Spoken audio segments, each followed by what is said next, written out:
What up, guys? I want to talk to you about in this video about something that I've been dwelling on for a long time. And it is, should I do ayahuasca or should I not do ayahuasca? First of all, before I embark on this topic, I want to acknowledge the fact that I truly believe ayahuasca works. It has amazing healing capabilities. It's proven on and on again. It's really good for people with addiction, people with depression, and a host lot of other things depending on what your intentions may be. It could support into giving you perspective as well as making you feel the perspective it's going to give you, which is a very critical point. Most things that we come across in life that gives us a new perspective, and you see the idea, if you're intelligent, you can imagine it and give it value, but there's a much more profound difference when you can feel the idea that's being talked about, if you know what I mean. So, to get on to my topic, I want to give a little background how I came to, ayahuasca, introducing it as a whole. So I believe in the next 5 years, it's going to be a very big thing, okay? It's already upcoming, more and more places it's spreading through. And it's just one of those things that I feel that through the chances of the universe and how things just happen to happen, it has came into this place because it's what society needs at this time to support as a catalyst for the whole awakening of our consciousness. Because as they say, and as I believe, we are entering or have just entered a new paradigm of human consciousness, that's going to bring more compassion and unity. I look forward to that. So, should you do ayahuasca or not? I have thought about this question for a while now, and I finally come to the conclusion that I am not going to. Now, why not? I already said that I completely believe it has amazing healing capabilities, and even if there is nothing to heal, I still believe it's an amazing experience that anybody can go to have a profound impact on their life for the better. Absolutely for the better. Okay, I completely believe that. And I don't think it's at any sense recreational, okay? I don't think any psychedelics is very, purely recreational at all. Even shrooms, LSD, in my experience, even though they can be a lot more easily be put into recreational than ayahuasca, we have, at least in my experience, the friends that I have done it with, LSD shrooms have always been somewhat spiritual, and we have prepared for it in a ritualistic way by, setting up certain type of tunes, intentions, giving the day a break, certain finger foods, no heavy indulging during or before it, things of that nature. And it was all to bring sense of unity and experience and feel amazing vibes. But having that said, my main reason why I chose not to do it is very personal, very, very, very personal, to the point where I might not even be able to, give examples for anybody else in the same position. What I mean by that is, by my use of psychedelics, I had some bad trips, and one of them especially has left me with some permanent differences in my psychology and more in my physiology. There are over 10 things that I can name, but I'll just name a few.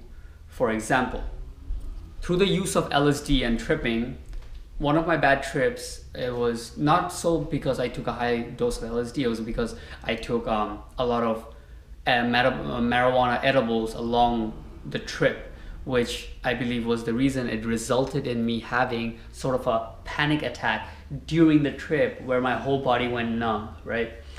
And since then, the momentum shifts. Just this, what I'm doing now, sitting, getting up from bed, from seats, from chairs, like this motion right here, have never been the same.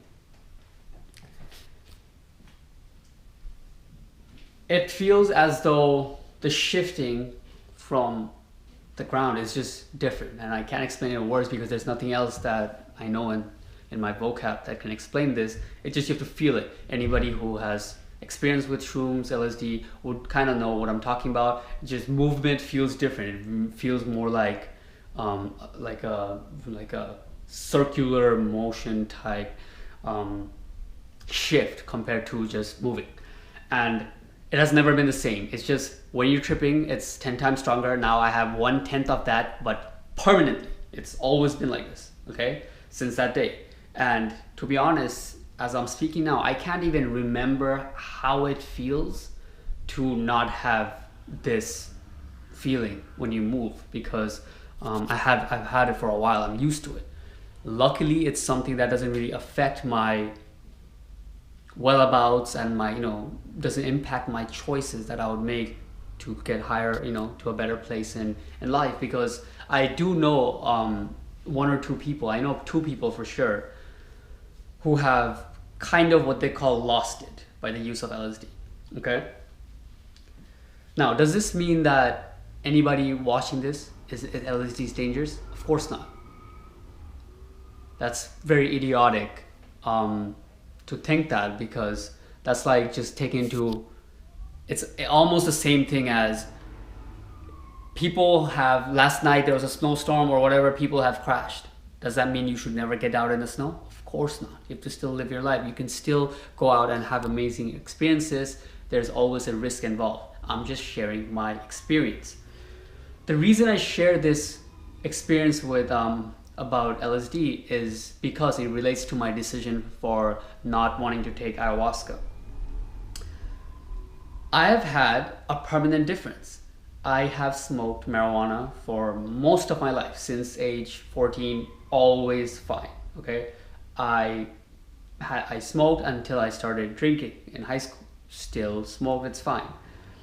I've kept smoking until all of the experiences and everything I've tried in terms of different substances, always it was fine. It's only when I came to psychedelics, one freaking experience changed the whole script. Now when I go near even marijuana smoke, it's insanely incredible how little the body needs to even have a difference in me.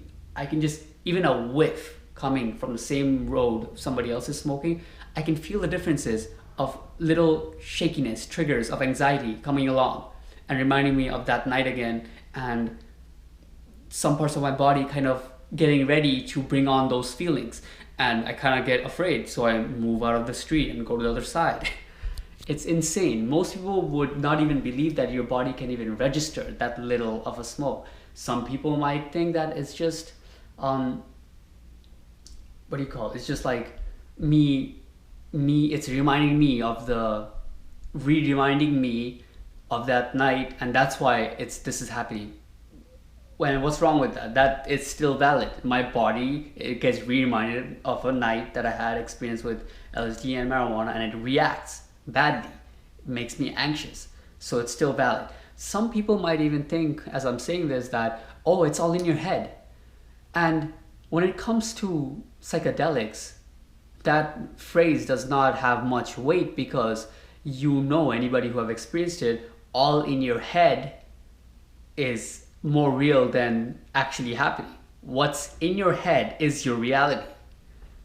There's no such thing like, oh dude, it's just in your head. That's why you're feeling like this. Like, no dude, what you think, your psychology definitely can affect your physiology.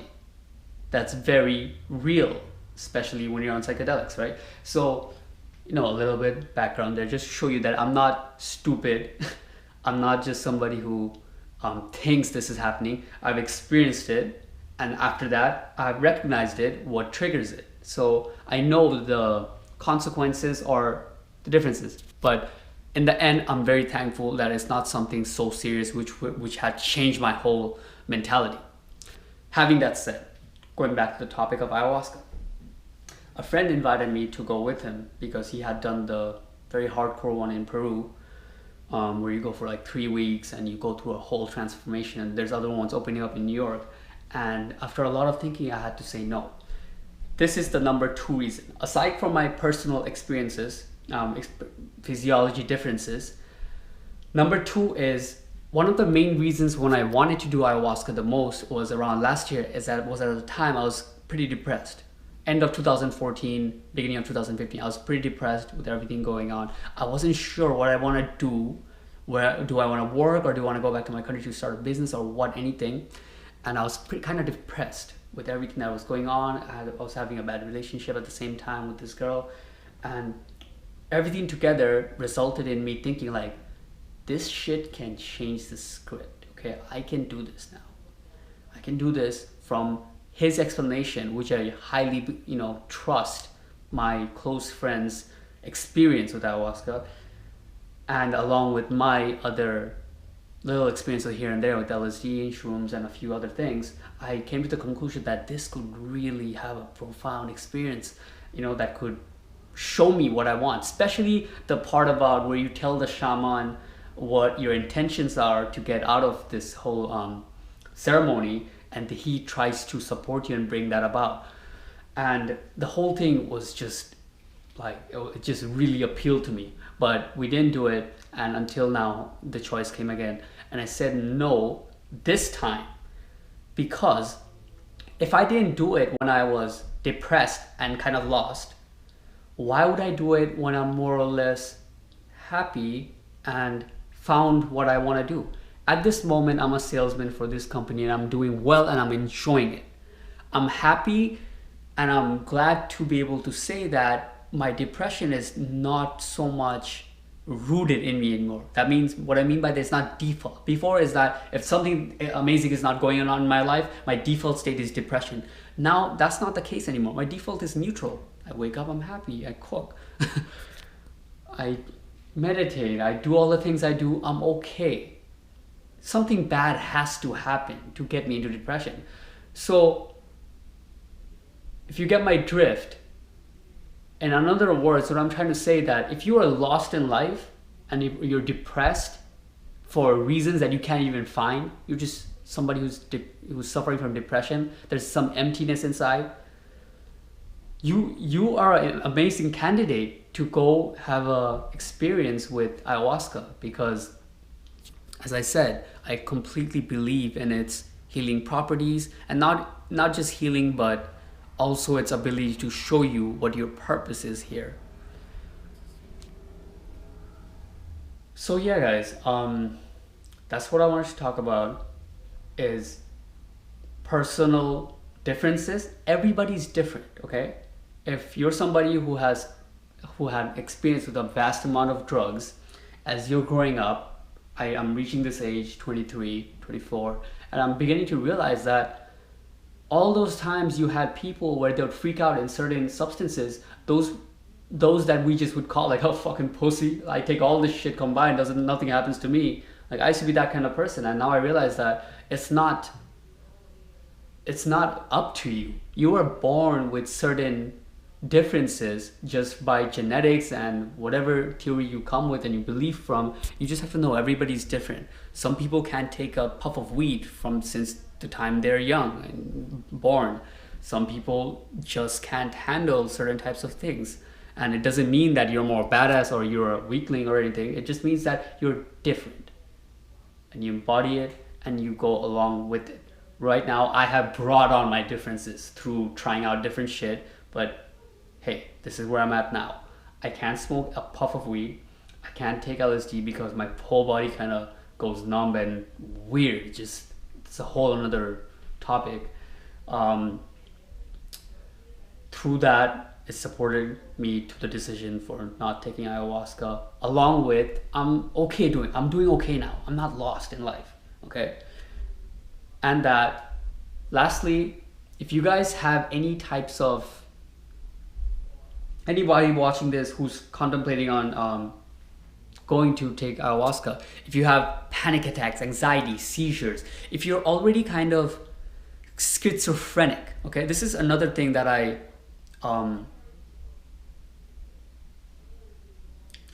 had a phase with, you know, not to make this video too long, but I, at a point when I was doing a lot of LSD, sometimes it felt like I couldn't, not to make it sound too wooey, but you know, reality seemed a little different, like it's hard to differentiate. So if you're somebody who has signs of schizophrenia, like you already, as a person without taking any drugs, you already have trouble differentiating between reality and imagination, then I didn't read any books about this, but I can tell you 100%, don't go take LSD, don't take shrooms, don't take psychedelics, don't fuck with that shit. If you already, as a normal sober person, can differentiate, you gotta play, you gotta roll with what you have, what you are, okay? And respect it. Respect what you are, how you have come to be, and don't just put yourself in various types of risks.